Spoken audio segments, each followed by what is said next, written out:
જાય બે બોટલું ભરીને લઈ જાય ભાઈ. વાહ હું કરતા હોય મને ખબર. શું કરો છો એલા? હમણાં જે આ ઉથલ પાથલ હાલે છે ને માઇન્ડમાં, એને લીધે શ્વાસને આવી તકલીફ થાય છે ને. હાય ફ્રેન્ડ્સ, ગુડ મોર્નિંગ, જય મુરલીધર. તો મિત્રો સવારમાં આપણે ખેતરમાં આટા મારી જઈ. જામનગરથી આવીને પછી આપણે જોયું તો આપણા ખેતરમાં ઉગી ગયું હતું જીરું. આપણે વાવ્યું હતું 11 વીઘાનું જીરું વાવ્યું હતું ને 8 વીઘાની ગુંદરી વાવી હતી. આગલા વિડીયો મેં તમને દેખાડ્યું હતું, ટ્રેક્ટરવાળો વાવવા આવ્યા હતા ભાઈ. જીરું આવું કંઈક ઉગ્યું છે, ઉગાવજી સારો છે. આમાં વિડીયોમાં બરાબર જે પ્રોપર હા દેખાણું જો. હવે આ બાજુ ગુંદરી જાર જે તમે કહેતા હો એ ફૂલ ઉગી ગઈ છે. ગુંદરીમાં પ્રોબ્લેમ એવો છે, વચ્ચે છે ને આપણે આ જગ્યા મૂકી હતી ને, જે આ જગ્યા એમાં થઈ ગયું છે ખડ. તો 2-3 દીમાં આપણે એમાં હાંકવાનું છે હાથી. તો આપણું ટ્રેક્ટરમાં સામે રેડી પડ્યું છે, પણ હાથી મારા કાકાની છે. તો 2-3 દીની અંદર એની નવું થઈ જાય એટલે આપણે અહીં લાવ્યું અને પછી દઈ દે હું મસાલી ખડની. એટલે સવારમાં જરીક આમાં છે ને ચકલા બકલાને બહુ આટા મારતા હોય ને, એટલે હું જરીક વારથી આટો મારતો હતો આમાં ચકલાને. 2-3 દીથી આપણી તબિયત એ બરાબર નથી, એટલે બહુ હજી શ્વાસ ચડે જો બોલીને તો એ બહુ તબિયત બરાબર નથી, એટલે બહુ ખેતરમાં આવતો નહોતો. અને જામનગરથી આવતો રહ્યો તો એને ઘણા દી થઈ ગયા છે. પણ હમણાં માઇન્ડમાં કે ઉથલ પાથલ હાલે છે ને, મજા નથી આવતી બહુ જોઈએ. એટલે હવે 2-3 દીમાં લગભગ ક્યાંક ટ્રીપે મારવી જો હે. એટલે ટ્રીપ માર્યું જો થોડાક દી કંઈ 1-2 પ્રસંગ છે ને પતી જાય ને, એટલે જોતા જીરું તો જોવું ગયું છે, બહુ મસ્ત ઉગી ગયું છે ભાઈ. બીજી સરપ્રાઈઝ એ છે તમારા માટે કે આપણો હલર છે અહીંયા માંડવીનો ઢગલો બહુ જબરો હતો, એ ઢગલો થઈ ગયો છે ગાયબ. કેમ કે આપણે માંડવી વેચી નાખી છે અને બહુ સારો ભાવ મળ્યો છે. આપણે ટેકા બેકામાં ક્યાંય દીધી નથી. એમાં કોણ ભાઈ અહીંયા લાભ કરવા જાય? એના કરતાં 50 રૂપિયા ઓછામાં દઈ દીધી. આપણે 50 રૂપિયા ત્યાં જઈએ તો ખર્ચો લાગી જાય છે, એટલે 50 રૂપિયા ઓછા ભાવથી દઈ દીધી છે. માંડવી દઈ દીધી છે એટલે કાર્યક્રમ એનો પૂરો થયો.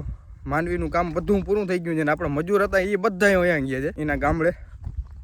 જોવું આ હમણાં જે આ ઉથલ પાથલ હાલે છે ને માઇન્ડમાં, એને લીધે શ્વાસને આવી તકલીફ થાય છે ને. થોડાક દિન ઘરનો તાવે આવી જાય છે કંઈક. એટલે શરદી બરદી નથી પણ એમની મજા આવી જાય છે. એટલે એવું બધું છે. ચારે બાજુ ખેતરમાં જો જગમગારા ચાલુ જ છે, જગમગારા.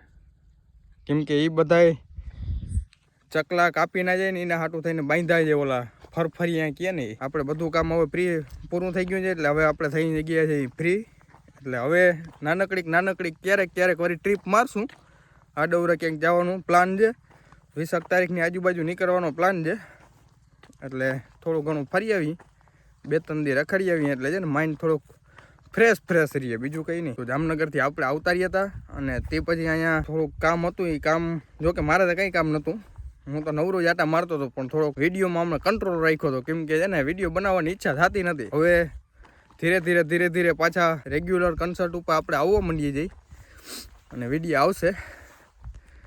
એટલે હું જઈ આગળ તમને કહીશ ક્યારેક ભવિષ્યમાં કે હું છે ને હું નથી.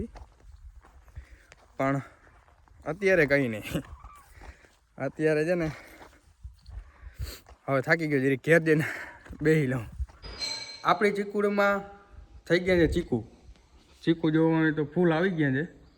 આપણે અહીંયા થેલી ભરીને ઉતારી લીધા છે અને આપણા હાથમાં છે ને ચીપચેપાહટ થઈ ગઈ છે. કેમ કે હું ચીકુડીમાં ચડ્યો ને તો ઘરના ચીકુનો ઓલો ચીર હોય ને બહુ ઉગ્યો છે ભાઈ. આખામાં હાથમાં છે ને આમ ચીર ને આખા હાથ ચીકા થઈ ગયા છે. હવે એનું કંઈ સોલ્યુશન હોય તો મને કોમેન્ટમાં કહી દેજો. હાથમાં ચીકા જતો નથી. અને અહીંયા આપણા અળદિયા બનાવવાના છે. શિયાળો આવી ગયો છે, થોડા અળદિયા ખાઈએ ને. ચીકુની હિસ્ટ્રી જો આ પતરા છે ને એની ઉપરથી તમને દેખાતા હા ચીકુ કેવા કહેવાય. અને સાંજે વરવાંગણા છે ને ફૂલ ખેરે છે હેઠા. ચીકુનો હવે થર મારી દે એટલે છે ને ધરાઈ એવા છે. ચીકુમાં વરવાંગણા ધરાઈ જાય ને આપણા ચીકુ ખાધલ હોય ને પછી એમાં માલને નાખી દઈએ એટલે ભેહું એ ધરાઈ જાય અને માણસ ધરાઈ જાય, બધા ધરાઈ જાય ચીકુમાં. અને આ ચીકુડીમાં એક હિસ્ટ્રી થઈ ગઈ. જો આ પતરા તૂટેલા છે ને હેઠમાં વચમાં ટેકો ભરાવેલ છે ને, ત્યાંથી છે ને મારા મમ્મી નીચે પડ્યા તો એક વાર. એટલે તે દિને છે ને પતરામાંથી નથી જતા, પણ હું આગળ ને આમ સાઈડમાં હોલ છે ને ત્યાં માથે જઈને ઉતારી આવ્યો થોડા ઘણા ચીકુ.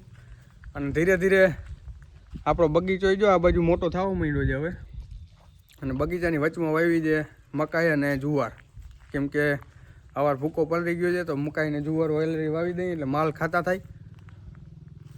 એટલે અટાણે મેં એવો કાર્યક્રમ કર્યો છે, ઘેર કોઈ હતું નહીં એટલે પાછળથી મેં ચીકુ ઉતારી લીધા, નકર ના ચડવા દે પતરાને લીધે ઉપર. તો આજે બીજો દિવસ ને બીજા દિવસના બધાને જય દ્વારકાધીશ. તો કાલે પછી વ્લોગ બનાવતા જરીક મહેમાન આવી ગયા હતા, બેસી ગયા હતા અને અટાણે વાગી ગયા છે પાછા બપોરના 12:30. અને પાછો બીજો પ્રોબ્લેમ એવો થયો, આપણે છે ને ચીકુડીમાંથી ચીકુ ઉતાર્યા ને તો કદનો હાથમાં આ રૂવાટી છે ને, રૂવાટી દેખાતી હોય કે ના દેખાતી હોય ખબર નથી, પણ રૂવાટીમાં છે ને ઓલો ચીકુનો ચીર ઉડ્યો હતો ને, રૂવાટી અડધી કાપવી પડી, તો ચીર નીકળો.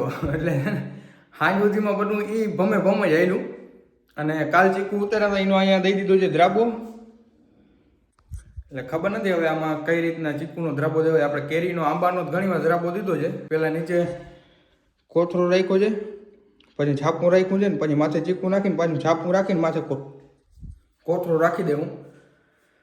એટલે હવે પાકે કે ના પાકે એ ખબર નથી. જે ભૂખે થોડી લાગી જાય તો ખાઈ લઈ, બરાબર છે. આજે ચીકુ યુવાની માં છે, ચીકુડીમાં જોતા બહુ છે ભાઈ.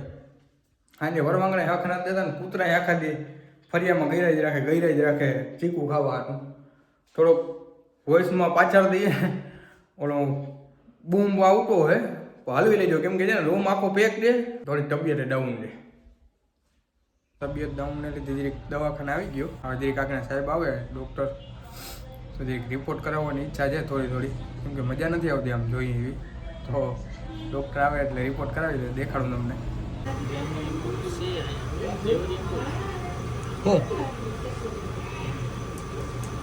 પડી જ છે ભાઈ. હું જામનગર આવ્યો તમને દાખલ કરીને આવ્યો હતો.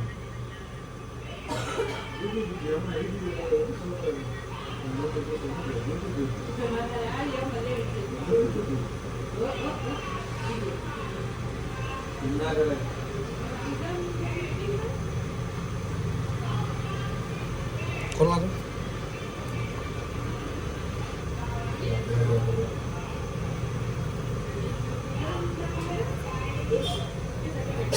આ બે બેઠા લોહીની બોટલું ભરવા ચાલી ગયા, રહેવા નહીં ગયા. ગામમાં નાખી દીધો ભાઈ, મરાવી ગયા. હાથ પકડીને જતો.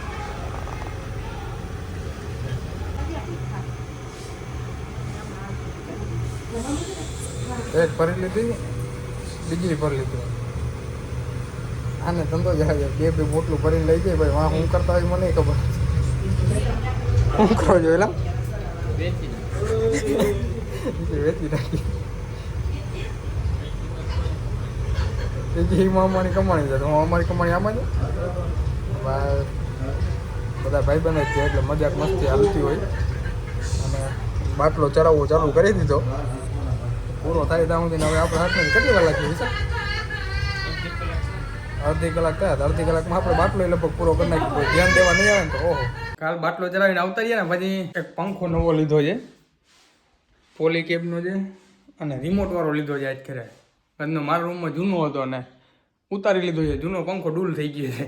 એક દી લાઇટનો ઝટકો આવ્યો ને એમાં રેડી થઈ ગયો છે. તો 2 કલાકની વાર રાખીએ પંખો બદલાવતા પછી ફિટ કરીને તમને દેખાડું કેવો છે. રિમોટ વાળો લેટેસ્ટ પંખો લીધો છે આજ ખરે. હવે હાલે કયો કે ને એ જોવાનું છે. બધા ગેરંટી બહુ દેતા હોય. એક આપણા આગળ હે એવો પંખો ને આ બીજો નાખવો છે. ને ઇન્વર્ટરમાં થોડીક છે ને લાઇટ ઓછી ઉપાડે ને એવો હાટું લીધો છે. બાકી કંઈ એનો મતલબ નથી રિમોટનો. ફિટ થઈ જાય પછી દેખાડું.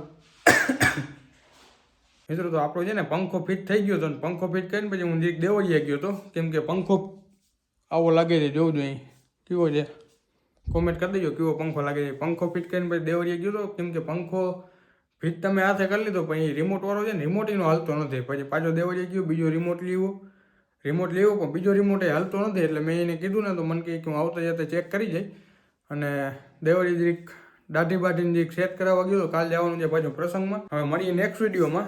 પ્રસંગનો વિડીયો કાલ બતાવીશ તમને. તો આ વિડીયો લાંબો ઘણો થઈ ગયો છે. 3 દિવસે શૂટ કરવું તો અહીંયા આપણું ભેગું થયું છે. આ પંખા વાહન બીજી પિંજણું વાહન છે ને ભેગું જ નથી થતું કોઈ રીતે. હમણાં આ વિડીયોને અહીં પૂર્ણવતી આપી અને મળીએ નેક્સ્ટ વિડીયોમાં. તો બધાને વિડીયો ગમ્યો હોય તો લાઈક શેર સબસ્ક્રાઈબ કરી નાખો. આજુબાજુવાળાના ફોન લઈને સબસ્ક્રાઈબ કરી નાખજો એટલે વેલેરા સબસ્ક્રાઈબરનો ટાર્ગેટ પૂરો થાય. જય દ્વારકાધીશ, જય મુરલીધર, બાય.